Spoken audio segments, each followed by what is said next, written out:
Hello everyone. Screen पे दिखने वाले दो वर्ड्स बहुत ही कंफ्यूजिंग है।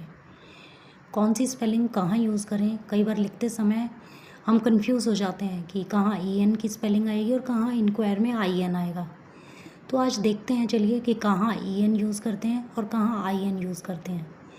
सबसे पहले अगर हम इनके मीनिंग की बात करें तो दोनों का ही मीनिंग क्या है? To ask, to investigate, to put a question और टू सर्च इनटू।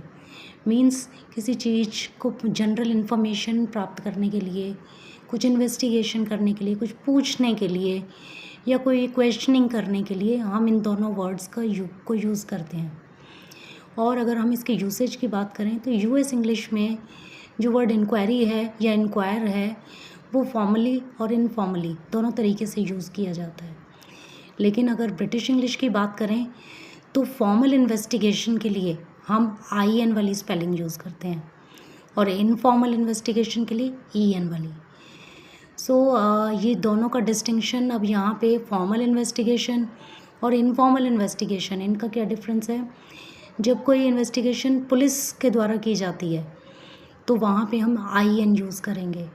लेकिन जब हमें किसी से कोई जनरल इन्फॉर्मेशन प्राप्त करनी है तो हम ई एन यूज़ करेंगे। यहाँ जैसे आप रेलवे स्टेशन जाते हैं, बस स्टैंड जाते हैं तो वहाँ भी आप देखते होंगे कि पूछताछ की जगह इंग्लिश में इंक्वायरी लिखा होता है, तो वो एक जनरल इन्वेस्टिगेशन है। तो वहाँ पे आप ई एन, आपने देखा होगा स्पेलिंग ई एन होती है। हालांकि ब्रिटिश इंग्लिश में भी ये जो डिस्टिंक्शन है it's fading day by day, ये ख़त्म होता जा रहा है और हम फ्री हैं हम दोनों में से कोई भी यूज़ करने के लिए।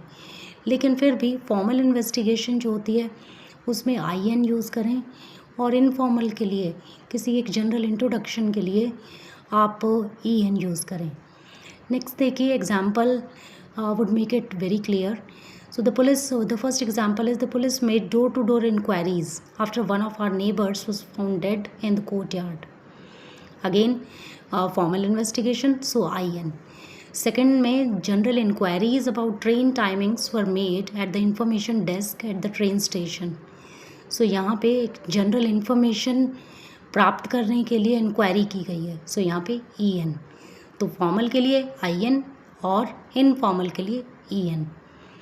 आई थिंक अभी आपको क्लियर हो गया होगा, तो अब आप ये इसमें कन्फ्यूज़न ना करें। Thank you.